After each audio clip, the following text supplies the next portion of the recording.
찬양해 온 땅 찬양해 희망 없는 우리를 위해 희망 없는 우리를 위해 찾아오신 주님만이 내 길 대신에 주님만이 내 길 대신에 우왕하신 승리의 주 삶을 다스리시는 주 그 이름 높여드리리 예수 예수 우리 예수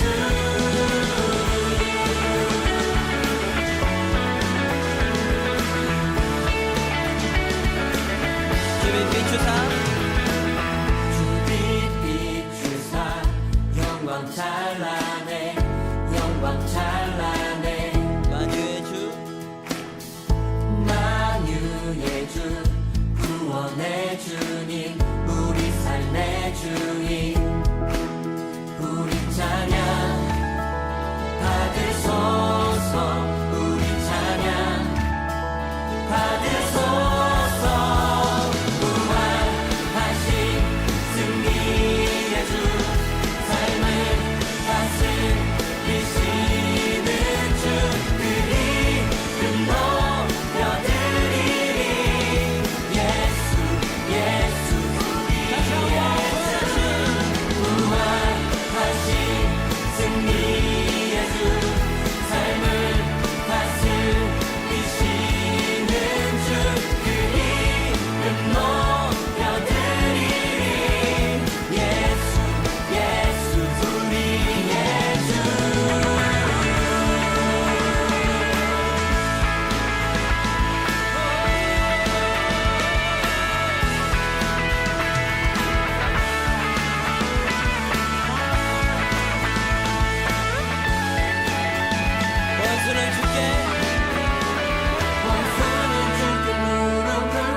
원수는 주께 무릎 꿇고 우리는 자유해 주 사랑 사망 이겼네 승리의 주 승리의 주 다시 한번 원수는 주께 무릎 꿇고 우리는 자유해 주 사랑 사망 이겼네 주 사랑 사망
창세기 35장 18절 말씀.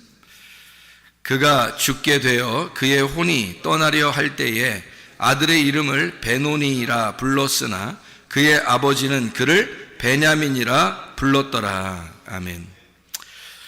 창세기 35장 18절의 말씀은 베냐민의 이름이 어떻게 되었는가라고 하는 것을 이제 나오는 그런 장면인데요. 베노니라고 하는 그 이름이 어떤 의미를 갖고 있는가는 그 번호를 써 있어서 보니까 베노니라는 말은 슬픔의 아들이다, 이런 이름이었고요. 베냐민이라는 이름은 오른손의 아들이라, 이렇게 이야기했습니다. 그러니까 슬픔의 아들이라고 불렀더니 오른손의 아들이라고 불러주었더라. 성경에 이름이 바뀐 사람들이 있죠. 아브라함을 갖다가 아브라함으로 바꿔놓고, 사레를 사라로 바꿔놓고, 야곱이라고 하는 사람을 이스라엘이라고 이름을 바꿔놓는 그런 장면들이 있죠. 그 이삭을 이삭이라고, 그러니까 비웃는 이삭을 진짜 기쁨의 이삭으로, 웃음으로 바꿔놓는 그런 이야기를 우리가 볼 수 있는데요.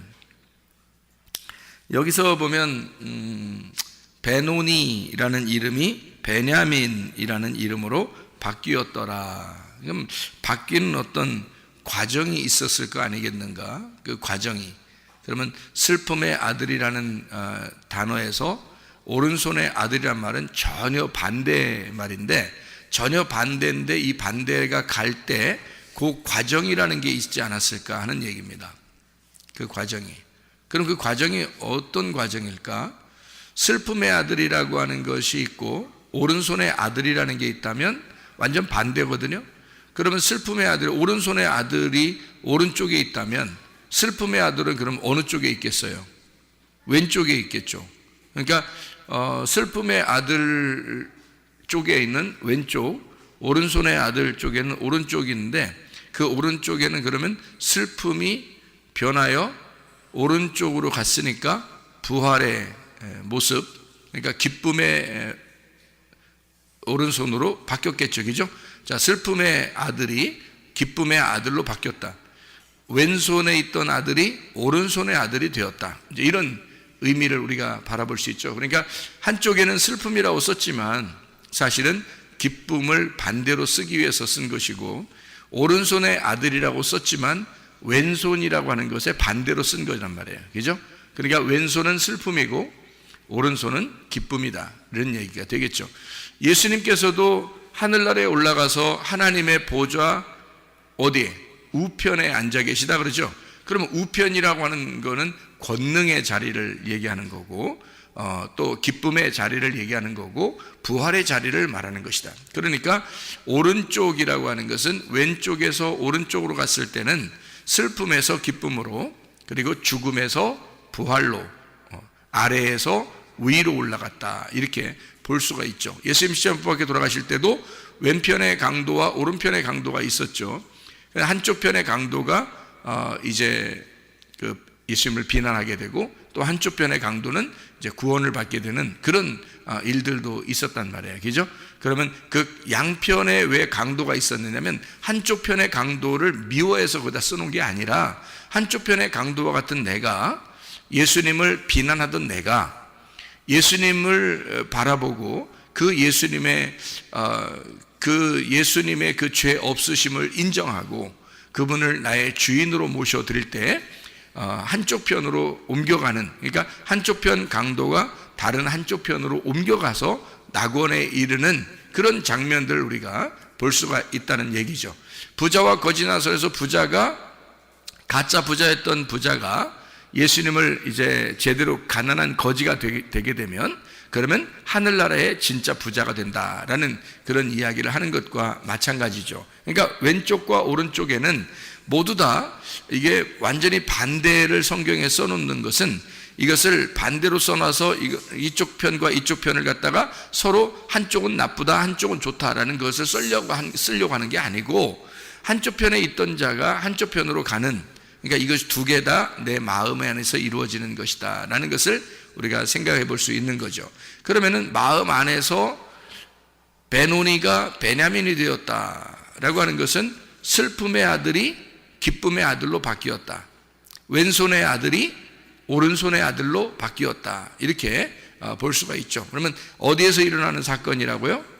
내 마음 안에서 일어난 사건이라고요. 내 마음 안에서 일어난 사건이니까 왼손이 오른손으로 슬픔이 기쁨으로 바뀌었으니까 어디에서 어디로 옮긴 거예요? 지옥에서 천국으로 옮긴 거죠. 그러니까 지옥의 자식이었던 땅의 운명에서 하늘의 운명으로 천국의 자식으로 바뀌었다는 거죠. 그러니까 땅의 운명에서 하늘의 운명으로 바뀌었다. 이렇게 볼 수 있는 그런 내용들이란 말이에요. 그러니까 나 자신에 대한 하나님께서 우리에게 배려하시는 그 말씀 자체는 나에게 말씀하시는 것이다 라는 것을 우리가 기억해야 되죠. 베냐민이 옛날에 살았는데 그 베냐민이라는 사람이 원래 이름이 옛날에 베논이었대, 태어날 때는. 그런데 그 아들을 아버지가 이름을 다시 불렀대, 베냐민이라고. 그래서 베냐민 지파가 있는 거야, 이스라엘 땅에는. 그 베냐민들이 지금도 살고 있어, 베냐민 지파 사람들이 지금도 살고 있어 라고 그렇게 얘기를 한다면 성경하고 나하고는 아무 상관없는 말씀이 되는 거죠. 그렇죠? 그런데 이 말씀이 나하고 진짜 상관 있는 말씀이 되려면 어떻게 돼야 돼요? 베노니가 베냐민이 돼야 되는데 내 마음 안에서 이루어지는, 내 마음 안에서 베노니가 베냐민이 되고 왼손이 오른손 되고 말이에요. 땅이 하늘로 되고요, 땅의 운명에서 하늘의 운명으로 바뀌어야 되고 지옥의 삶에서 내가 천국의 삶으로 바뀌어야 된다. 이것이 하나님이 우리에게 요구하시는, 너 왼편에 있다가 오른편으로 간다는 그런 하나님의 그 의도하심, 우리에게 인도하시는 그 하나님의 의도를 우리가 마음을 깨닫게 되는 것이 성경이다. 그것을 우리가 알게 되면 하나님은 결론적으로 우리에게 어떤 걸 주시려고 하겠단 말이에요. 결론적으로는 베노니가 아니라 베냐민이라는 것이 결론인 거죠. 하나님이, 그죠? 하나님 우리에게 주시려고 하는 건 베노니가 아니에요. 베냐민이라고 하는 걸 주려고 했던 거죠, 우리한테. 그러니까 이런 결론이 성경에 나와 있다는 얘기는 결국 우리를 베노니로 죽는 게 아니고 너는 베냐민으로 살아야 돼 라는 것을 우리에게 말씀하시는 그런 내용이 되겠죠. 그러면 이 성경 자체가 베노니와 베냐민이라는 이름이 써 있을 때 이 두 개가 같이 써 있는데, 두 개는 결국엔 이 성경은 베노니 쪽이 아니라 베냐민 쪽에 있었던 거란 얘기죠. 왜냐하면 결론이 그렇게 나와 있는 거니까. 그럼 여러분과 저의 태어남이 중요한 거예요? 태어난 다음에 다시 태어나서 하늘의 삶을 사는 게 중요한 거예요? 다시 태어나는, 거듭나는 것이 필요한 것이다. 거듭난. 그러니까 예수님이 이제 그 바리새인들한테도 거듭나야 된다 이렇게 얘기하는 게, 물과 성령으로 너가 다시 태어나야 된다. 어떻게 뱃속에 들어갔다가 다시 태어나야 됩니까? 니고데모가 그렇게 물어보죠.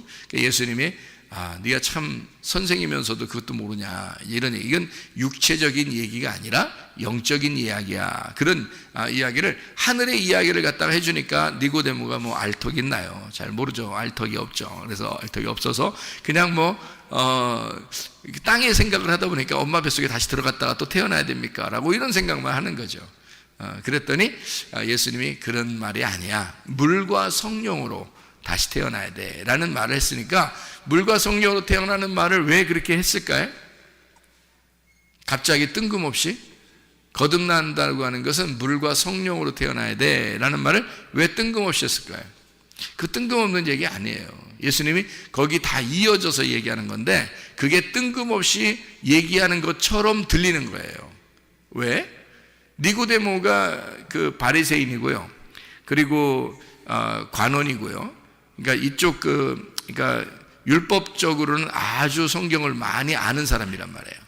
그런 율법적으로 많이 아는 사람에게 예수님이 뜬금포를 날렸다?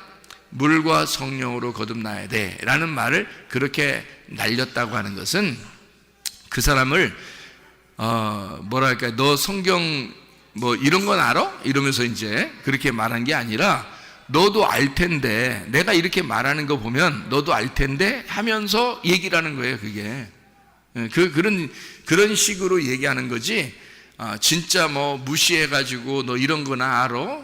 너 거듭나는 게 뭔지나 알아? 뭐 이렇게 얘기하면서 얘기하는 내용이 아니라는 거죠. 왜냐하면 구약 성경에 진짜 구원, 하나님의 그 언약, 하나님의 그 약속이라고 하는 건 말이에요, 물과 성령으로 물과 성령으로 태어나는 것을 이야기하는 것이거든요.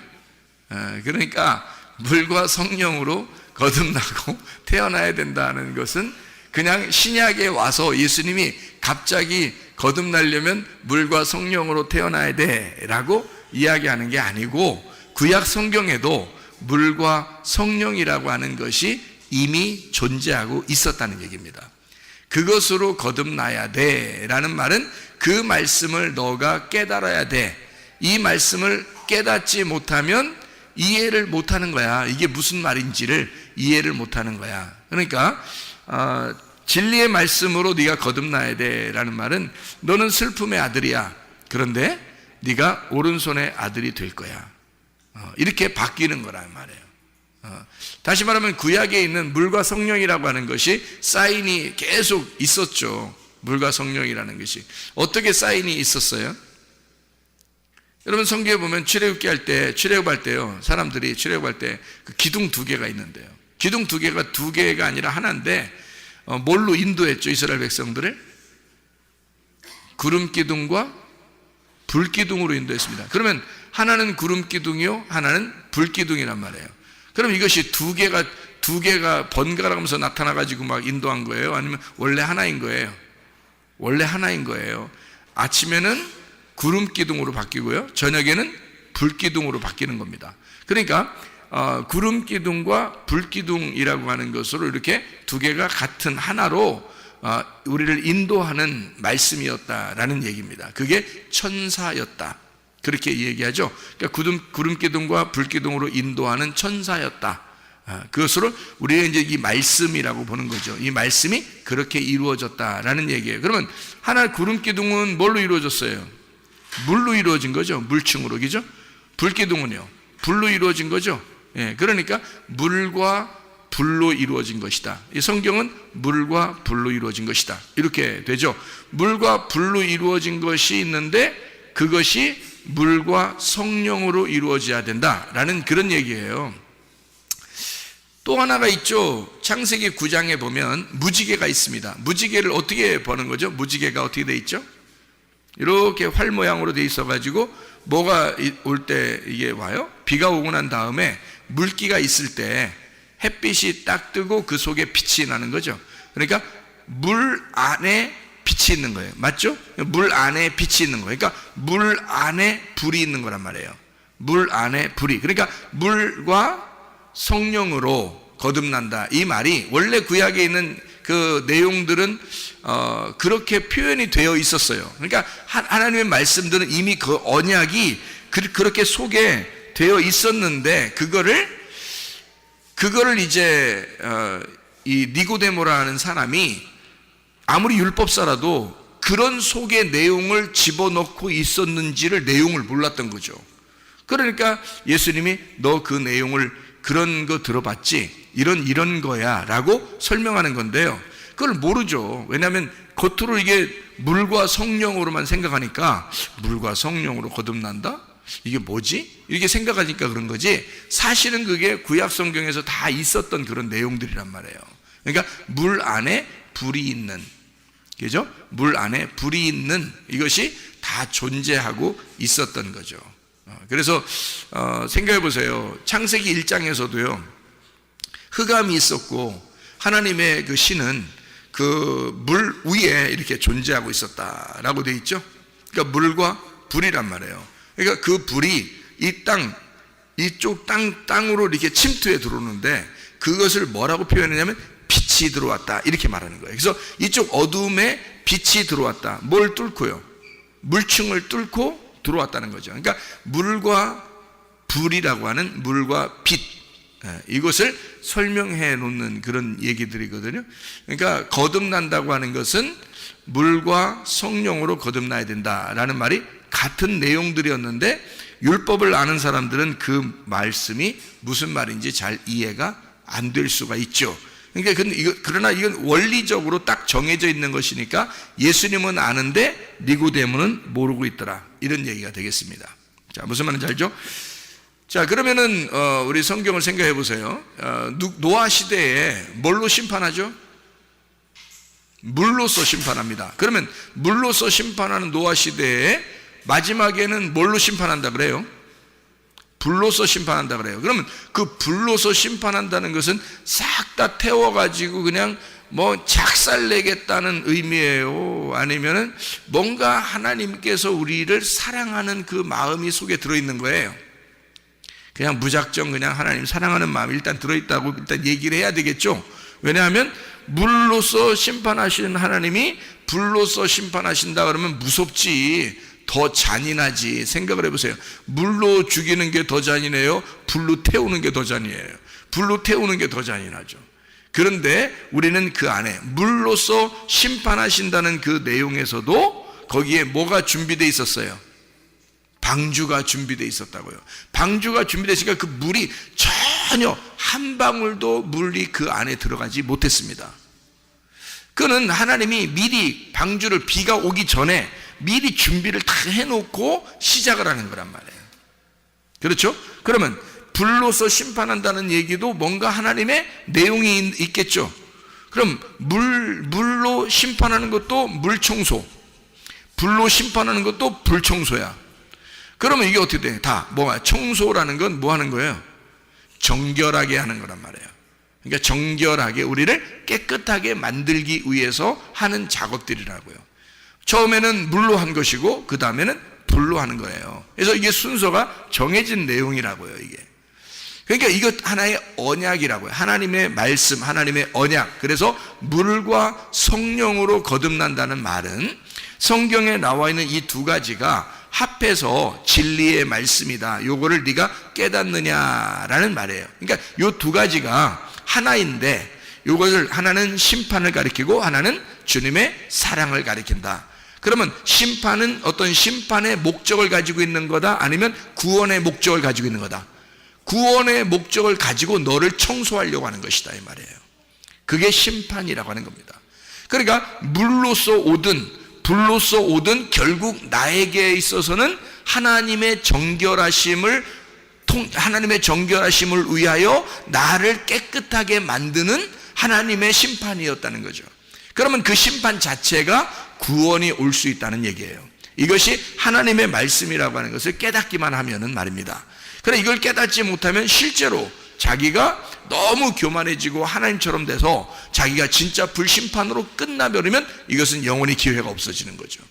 그러나 이 전에 말씀을 우리가 깨닫고 하나님은 이렇게 목적을, 결과적인 그 결론의 목적을 하나님의 사랑, 하나님의 은혜, 하나님의 복음, 하나님의 구원으로 놓고 우리를 심판하시는 것은 우리를 깨끗하게 하심이다. 깨끗하게 하려고 우리를 그렇게 심판하시는 것이다 라고 믿게 만드는 거죠, 하나님이. 그를 믿게 만드니까 여기서도 베노니라고, 슬픔의 아들이라고 하는 것을 아버지는 뭐라고 부른다고요? 아니야, 슬픔의 아들이 아니라 이 아들은 반드시 오른손의 아들이 될 거야 라고 베냐민이라고 불렀단 말이에요. 그러니까 이게 놀라운 거죠. 이게 하나님의 말씀을 그 계시로 깨달은, 그러니까 하나님의 그 고통을 다 받고 그 슬픔의 아들로서 자기가 고통을 다 받아본 그 야곱이 하나님 앞에 이스라엘이 되고 그 이스라엘의 축복을 받는 것이 무엇인지를 깨닫는 그 이스라엘의 그 계시가, 하나님의 그 놀라운 계시를 그가 깨달아서 베노니가 죽을 때 그 엄마의 죽음과 목숨과 바꾼 그 슬픔의 아들이 결국 오른손의 아들이 된다는 그 말씀을 그가 알고 그렇게 이름을 바꿔 놓는다는 것은 이름이 베노니가 뭐야, 베냐민 해야지, 적어도 베냐민 해야지. 야, 이름 더럽게 지었다, 아주 더럽게 짓지 말고 이름 좀 바꿔라, 개명 좀 하자, 이래서 베냐민 이렇게 말한 게 아니란 말이에요. 이것은 하나님의 계시라는 거죠. 하나님의 계시를 통해서 이렇게 말씀하시는 것이다, 이런 이야기를 하는 것입니다. 자, 제가 이제 성경을 여러분 이렇게 이런 식으로 이렇게 보게 되면, 제가 성경을 여기서 한번 창세기니까 한번 찾아봅시다. 창세기 42장 16절을 한번 봐봐요. 창세기 42장 16절 말씀. 너희 중 하나를 보내어 너희 아우를 데려오게 하고 너희는 갇히어 있으라. 내가 너희의 말을 시험하여 너희 중에 진실이 있는지 보리라. 바로의 생명으로 맹세하노니 그리하지 아니하면 너희는 과연 정탐꾼이니라 하고 그들을 다 함께 3일을 가두었더라. 이렇게 되어 있습니다. 누구 안 오면 이거를 너희들 말이 다 거짓이다 되는 거예요? 누구 안 데려오면? 베냐민 안 데려오면 너희의 말은 다 거짓이 된다는 거예요. 그죠? 물론 이제 요셉이 자기 동생이니까, 친동생이니까 뭐 그렇게 얘기할 수도 있겠죠. 친동생 좀 데려와라.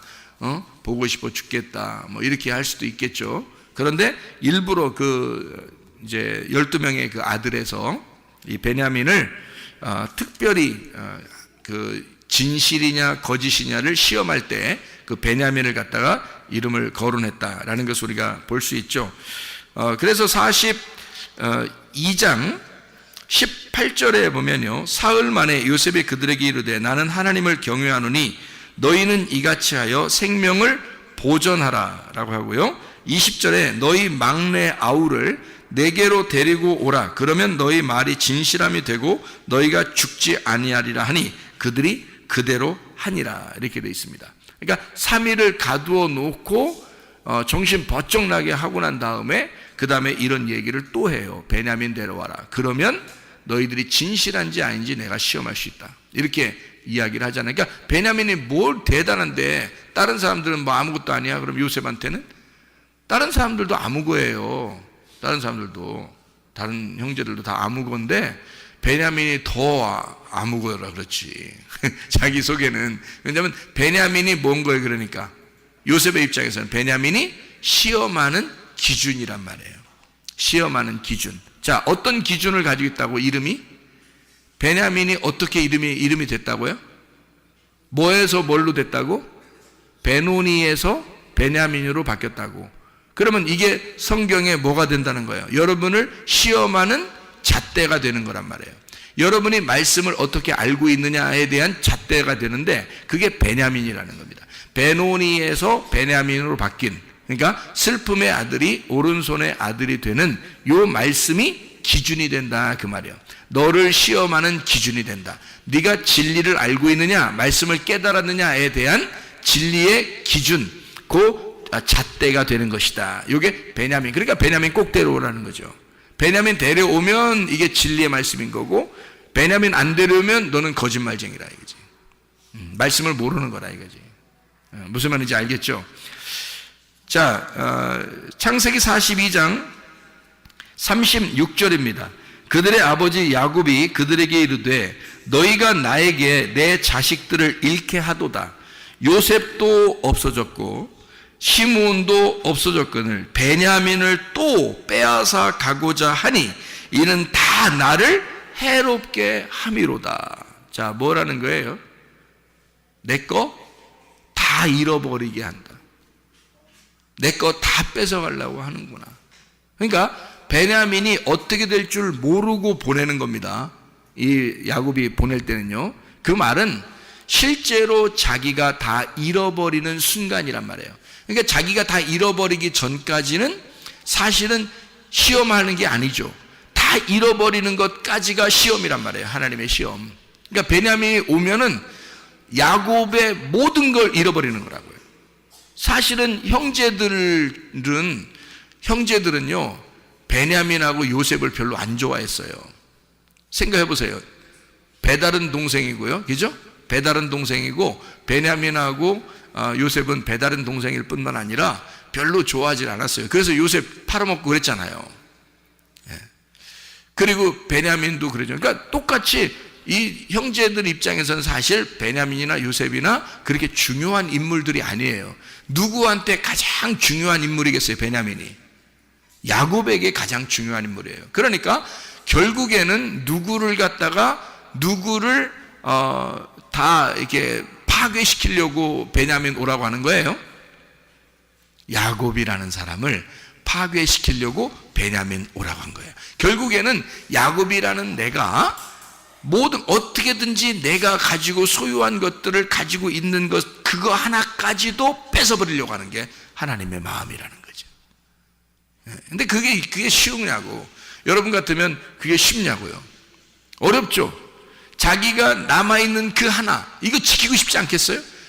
요셉하고 베냐민의 두 아들이 굉장히 사랑하는 라헬을 통해서 나왔는데 자기가 처음부터 라헬 하나 부인 얻으려고 한 거잖아요. 근데 여차여차 꼬여가지고 부인이 4명씩이나 됐잖아요. 그래가지고 야곱이 그 4명이 있다고 행복하다 그런 게 아니라 4명이 있어서 더 불편하고 힘들었잖아요. 원래 라헬 한 명만 데리고 있었으면 뭐 요셉하고 베냐민 둘만 낳고 재밌게 살았을 수도 있죠. 그죠? 자기가 원하는 결혼을 했으니까. 그런데 원하지 않게 3명의 부인을 더 얻은 거예요. 야곱이. 힘들죠. 한 명도 힘든데 4명이면 얼마나 더 힘들겠어요. 그렇게 힘들게 살아가는 야곱. 이 야곱에게서 요셉하고 베냐민이 너무 사랑스러운데 그걸 뺏어가는 거예요. 요셉은 죽었다고 됐죠. 그죠? 팔아 넘겼는데 죽었다고 얘기했잖아요. 그 아들들이. 그러니까 죽은 줄 알죠. 베냐민 하나 또 뺏겨가면 이제 이건 죽으나 사나 이거 살든지 죽든지 뜻대로 하시옵소서 이제 이 노래 또 부르게 되는 거예요.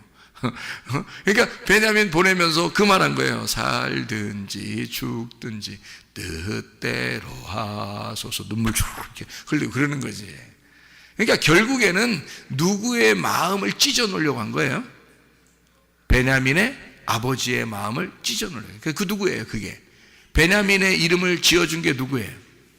아버지잖아요. 그 아버지의 마음을 찢어 놓는 거예요. 그러니까 야곱이라는 그 아버지의 마음을 찢고 베냐민을 갖다가 보내는 그런 이제 야곱의 그 슬픔을 이 슬픔의 아들이 결국 베냐민을 통해서 자기들이 가지고 있었던 그 진리의 말씀이 사실인 것이 확증이 되고 베냐민을 사랑하고 있다는 것이 확증돼서 나중에 이 베냐민을 통해서 사실 오른손의 아들이 되었다는 그 이야기를 우리가 알 수 있죠. 야곱이라는 사람이 이제 진짜 요셉도 만나고요. 요셉도 만나고 뭐 부활하신 예수님이죠. 요셉이 감옥에 잡혀 있다가 꿈을 해석해주고 그리고 바로의 이제 오른팔이 됐으니까 오른손의 아들이 된 거죠. 그래서 베냐민을 통해서 요셉을 만나게 되잖아요. 그죠? 베냐민을 통해서. 그죠? 슬픔의 아들이 오른손의 아들이 되는 베노니가 베냐민이 되는 역사. 이게 성경이라는 거죠. 그래서 베냐민을 통한 요셉까지도 만나게 되는 역사다. 근데 베냐민을 오라고 할 때는 야곱의 가슴이 어떻게 된다? 찢어지는 것이다. 이 슬픔의 아들이 되는 거다. 베냐민을 통해서 슬픔의 아들이 된다. 근데 베냐민을 통해서 가보니까 오른손의 아들이 되었다. 권능으로 요셉이 앉아있더라는 거죠. 이런 것을 성경에서 깨닫게 되었더라 이 말입니다. 창세기 43장 14절요. 43장 14절 말씀. 자, 전능하신 하나님께서 그 사람 앞에서 너희에게 은혜를 베푸사 그 사람으로 너희 다른 형제와 베냐민을 돌려보내게 하시기를 원하노라. 내가 자식을 잃게 되면 이들이 이르리로다. 이 말 뭐 가끔 나오죠 성경에. 죽으면 죽으리로다 이런 거 있잖아요. 죽으면 죽으리로다. 살든지 죽든지 뜻대로 하소서 하고 보내는 거예요. 눈물 쫙 흘리면서. 그죠? 이르면 이르리로다. 그렇게 보내죠. 44장 30절입니다. 44장 30절. 아버지의 생명과 아이의 생명이 서로 하나로 묶여 있거늘 이제 내가 주의 종 우리 아버지에게 돌아갈 때에 아이가 우리와 함께 가지 아니하면. 그런 말하죠. 45장 27절을 한번 봐요. 45장 27절 28절까지요. 그들이 또 요셉이 자기들에게 부탁한 모든 말로 그에게 말하며 그들의 아버지 야곱은 요셉이 자기를 태우려고 보낸 수레를 보고서야 기운이 소생한지라. 이스라엘이 이르되 조카도다. 내 아들 요셉이 지금까지 살아있으니 내가 죽기 전에 가서 그를 보리라 하니라. 이렇게 되어 있습니다. 자, 베냐민의 이름이 어떻게 이루어졌냐면 베노니에서 베냐민으로 바뀌었습니다. 베노니는 슬픔의 아들이고 베냐민은 오른손의 아들입니다. 베냐민 지파에 대한 여러분이 좀 성경을 보게 되면요, 창세기 49장에 보면 이제 이스라엘이, 그러니까 야곱이라는 이스라엘이 축복하는 장면이 나와요. 창세기 49장이에요. 여러분 창세기 49장, 창세기를 쭉 본 거니까 창세기 49장을 한번 봐봐요. 어떻게 보이나. 자, 49장 2절에 보니까 이렇게 되어 있어요. 너희는 모여 들으라. 야곱의 아들들아, 너희 아버지 이스라엘에게 들을지어다 라고 하고 축복을 시작합니다. 그죠? 그러고 난 다음에 누굴 먼저 축복해요? 3절에 누굴 먼저 축복하죠? 르우벤을 축복합니다. 르우벤아, 너는 내 장자요 내 능력이요 내 기력의 시작이라. 위풍이 월등하고 권능이 탁월하다마는, 자, 하다마는 이제 그러나 이러면 이제 뒤에 말이 좋은 말이 안 나와요. 그러면 그러나 그러면 안 좋은 말이 나오는데, 탁월하다마는 물의 끓음 같았은즉, 너는 물의 끓음 같았다는 말은 이게 나댔다 그 말이죠, 그죠? 너 좀 나댄다 이 말이에요. 자, 물의 끓음 같았은즉 너는 탁월하지 못하리니 네가 아버지의 침상에 올라 더럽혔음이로다. 그가 내 침상에 올랐어. 야, 진짜 여러분, 이거 아버지가 마지막 죽기 전에 자기 아들한테 할 말입니까? 아니, 그 전에 얘기하고 끝내야지. 뒤끝이 얼마나 심합니까 이게. 이건 지금 마지막, 지금 성경책에 쓰는 창세기를 마무리하면서 마지막으로 지금 쓰는 내용이에요. 성경을 창세기를 마무리하면서 야곱이, 그러니까 이스라엘의 조상이죠. 그러면 나중에 그 르우벤이 죽지 않는 한, 네? 그 자손들이 생길 거 아닙니까? 그죠? 자손들이 생기면 그 자손들이 나중에 이 성경책을 볼까 안 볼까? 보겠잖아요. 그러면 르우벤 자손들은 기분 더럽지 않겠습니까? 여러분이 르우벤 자손이라면 이 성경 여기 창세기 49장 내용을 보고 싶겠어요? 안 보고 싶겠어요? 여러분이 자손이라면 보고 싶겠냐고 이거를. 우리는 누구 자손이 되는 거다 그럼? 르우벤 자손이 되면 그 후손들이 이 책을 보면서는 우리 조상 르우벤은 이런 짓 했대. 이거를 쓰려고 생각이 나도 말하지 말았어야 되는 거 아니에요 이게. 그죠? 여러분 같은 말 하겠어요? 마지막 성경의 창세기를 마무리하면서 지금 쓰는 축복인데요, 그 축복을 하면서 축복은 고사하고 저주를 내린다 이게? 그러면 이상하잖아요 여러분. 이상하죠? 네? 안 이상해 하나도? 이상하죠? 이거 마지막 마무리 축복하는 장면에서 저주를 내리고 그리고 그의 자손들이 이것을 볼 수 있도록 만들었다? 그 자손들, 아니 그 자손들 뿐만 아니라 전 세계에 흩어져 있는 하나님을 믿고 주님을 영광스럽게 나타내는 그 주님을 주인으로 모신 자들이 다 보게 되는데 르우벤은 이런 짓 했대요 라고 써놨다. 문제가 크지 않겠습니까? 문제가 크죠 이렇게 되면. 성경은 그냥 막 쓴 거예요? 아니면 뭔가 질서 있게 쓴 거예요? 질서를 읽고 쓴 거예요. 그러니까 질서를 잡아놓고 쓰는 거예요. 성경은 이걸 정해놓고 질서를 잡아놓고 쓰는 거지 그냥 막 쓰면 안 되는 거예요. 그래서 이거는 막 얘기한 게 아니다. 그냥 입이 열렸다고 그냥 말하는 게 아니다. 이건 뭔가 계시가 있었다는 거예요. 그에게. 그래서요, 르우벤이라고 하는 이 사람이 여기서 장자인데 그가 참 탁월한 자다. 그런데 아버지의 침상을 더럽혔다. 아버지의 침상을 더럽혔다라는 말은 어떤 인간이 됐다는 얘기예요?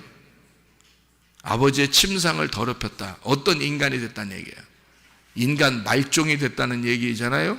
인간 말종인데 그냥 말종이에요? 상말종이에요? 상말종이 된 거란 말이에요. 그러면 상말종인데 이거를 갖다가 왜 침상을 더럽혔다는 얘기를 꼭 여기다 쓸까요? 침상을 더럽혔다는 말을 이상하죠, 그죠? 침상을 더럽혔다라는 말을 쓰는 것은요, 음란했다라는 말입니다. 음란하다, 음행하다, 그 말입니다.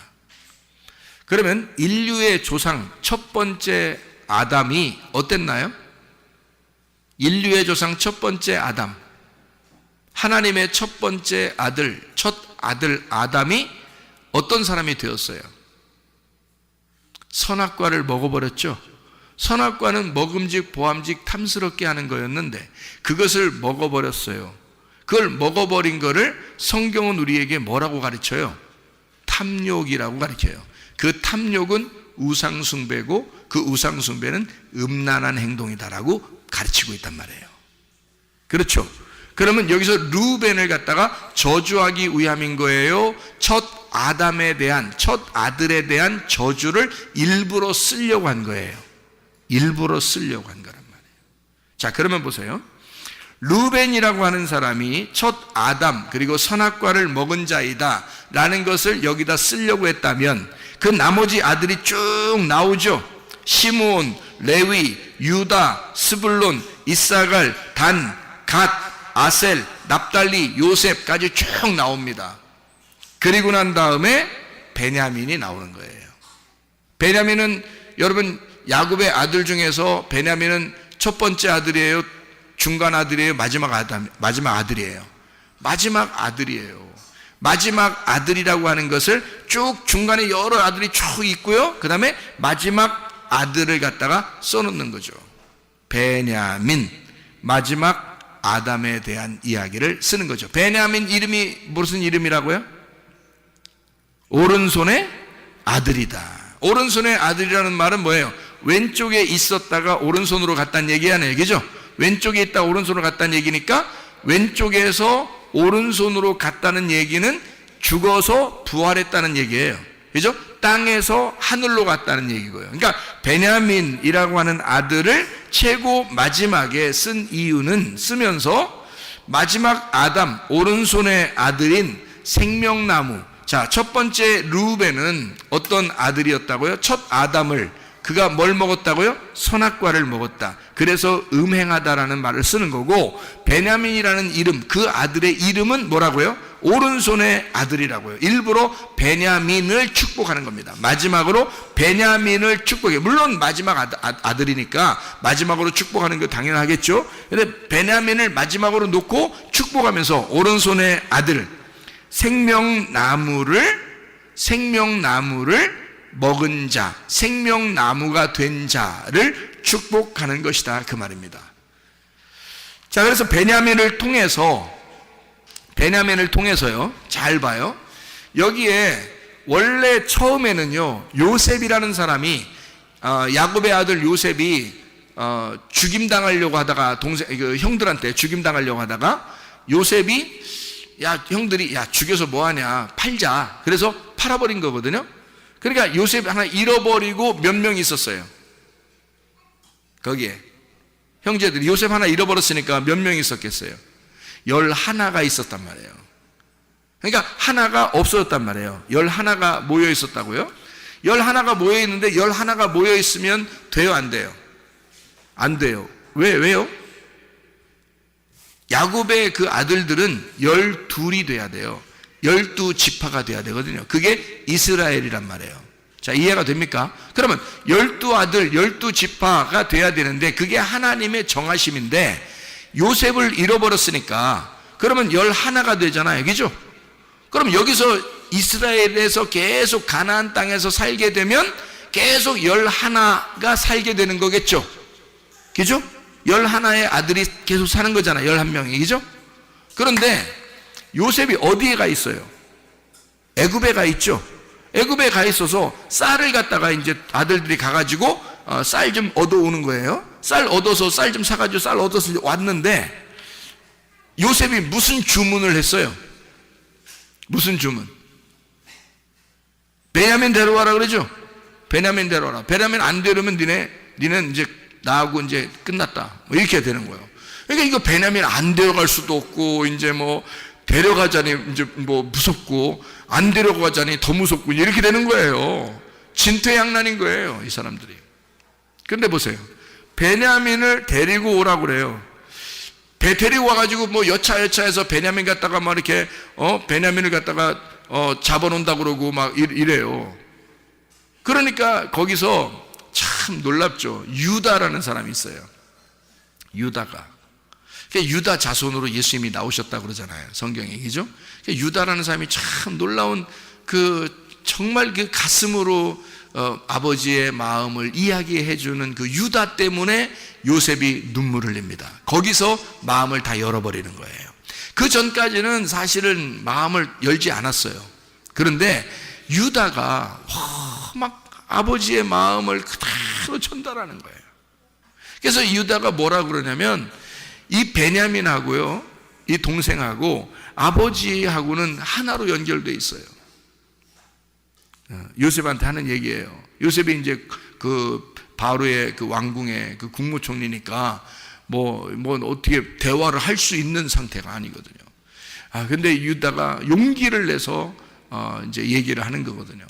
얘기를 뭐라고 하냐면, 우리 아버지하고 이 베냐민하고는 둘이 생명이 연결되어 있다. 한 생명이다. 그러니까 여기 그 요셉을 하나 형 잃어버렸고, 그 다음에 동생 하나 남았는데, 이 아들하고 아버지하고는 생명이 연결되어 있어서 이 아들을 내가 데리고 가지 않는다면 우리 아버지가 슬피 울며 죽으려고 할 것이다. 그러면 내가 어떻게 그 모습을 보겠냐, 아들로서. 유다가. 그래서 그 아버지의 그 마음을 유다가 정확하게 간파하고 그 아버지의 마음을 요셉에게 정확하게 전달합니다. 이 아버지하고 이 아들하고는요, 생명이 연결되어 있어요. 그래서 이 아들이 안 가면 우리 아버지가 죽을지도 몰라요. 그러니 당신, 내가 부탁합니다. 이 베냐민을 보내주시고 나를 잡아주세요. 야, 이거 뭐, 나를 여기다 잡아두시고 베냐민을 아버지에게 돌려보내 주시기 바랍니다. 그러니까 왜냐하면 자기 입장에서 볼 때는 지금 요셉이 뭐 꼭 베냐민만 원하는 게 아니라 누구라도 잡아놓으면 되니까, 그렇죠? 누구라도 잡아놓으면 되니까 베냐민을 놓아주고 우리 아버지 죽으면 안 됩니다. 이러면서요, 그러니까 요셉 잃어버리고 얼마나 슬퍼하는 아버지인 것을 알았잖아요. 그러니까 이 베냐민까지 잃어버리면 큰일 난다는 거죠. 그러니까 유다가 나를 차라리 잡아주시고 이 베냐민 동생을 보내주십시오 라고 이야기를 한단 말이에요.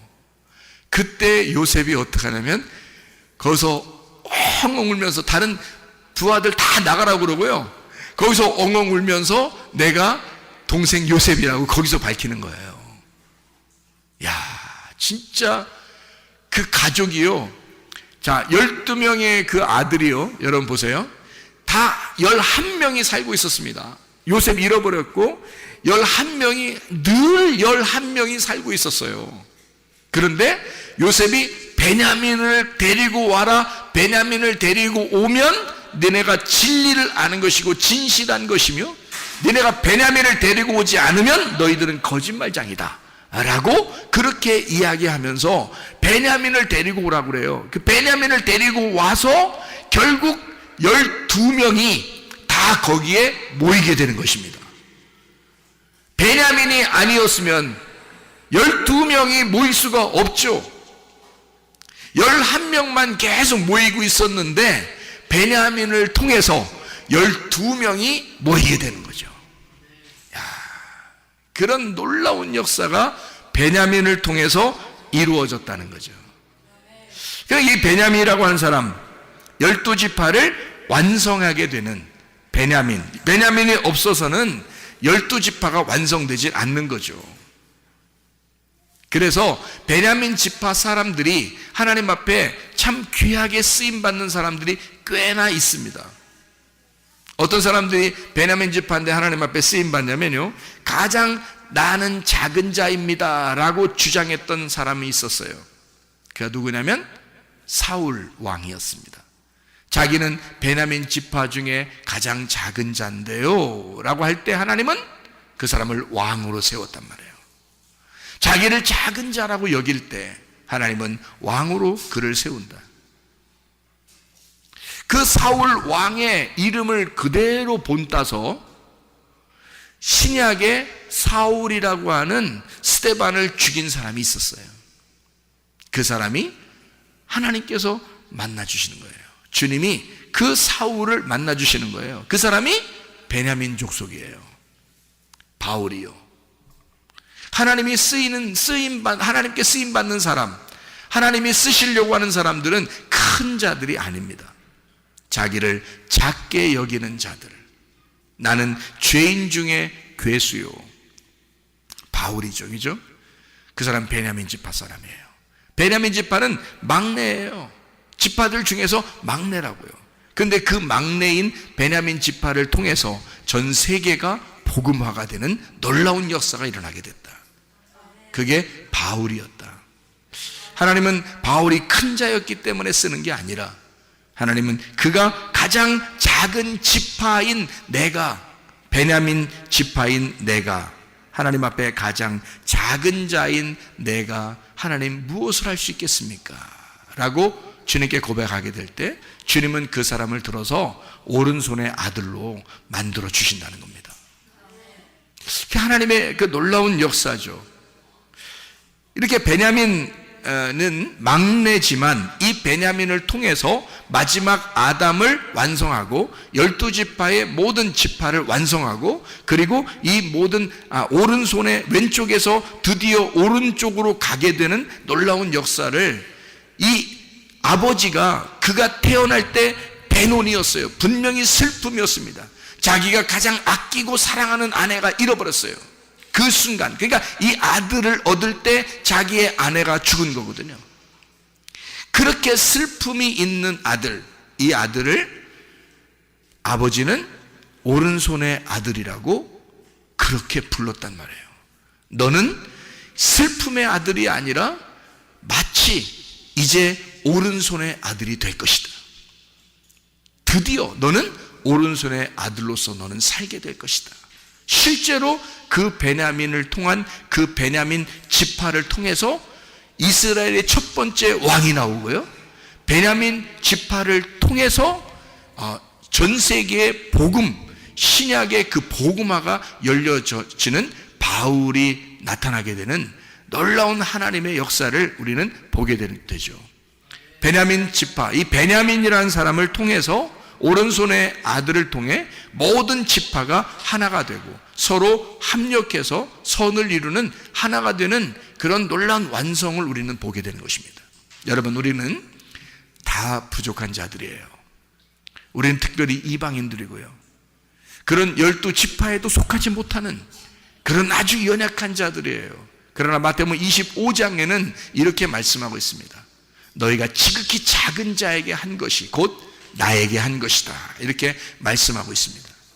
다시 말하면 여러분과 제가 작은 자라고 여길 때 주님은 나와 함께 하시고 있다는 겁니다.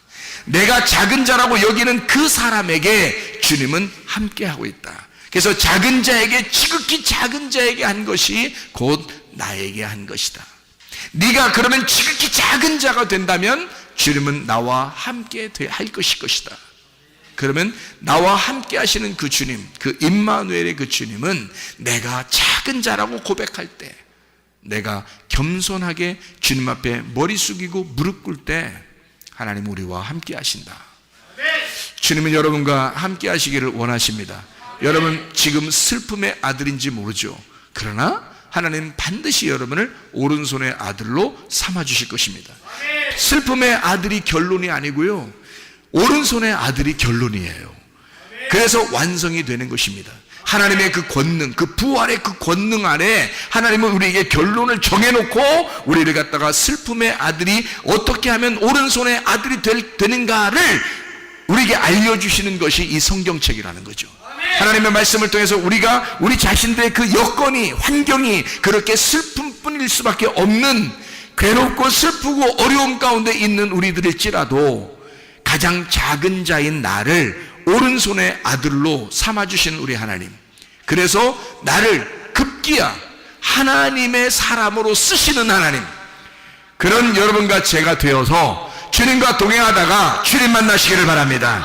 우리 한번 기도하겠습니다. 기도할 때 하나님, 나는 어렵습니다. 힘듭니다. 부족합니다. 연약합니다. 이렇게 두렵습니다. 무섭습니다. 하나님, 초조합니다. 조급합니다. 하나님, 내가 이렇게 병이 들고 어렵습니다. 내가 이런 문제가 있고 어렵습니다. 나는 이렇게 살아갈 수밖에 없는 줄 알고, 이렇게 슬픔의 아들로 태어난 줄 알고, 그렇게 이 땅의 운명으로 살아가야 되는 줄 알고, 그렇게 연약하게 태어났으니 그렇게 살아가야 되는 줄 알고 그렇게 살아가고 있는 나이입니다. 그러나 우리 하나님, 나를 오른손에 아들로 만들어주시는 하나님, 나를 붙들어 주셔서, 권능의 오른손으로 붙들어 주셔서 나를 치료하시고 회복시키시고 하나님의 사람으로 사용해 주시옵소서.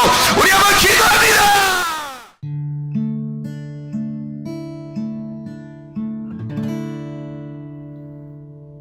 내 속에 내가 너무도 많아서 당신을 쉴 곳 없네. 내 속에 헛된 바람들로 당신을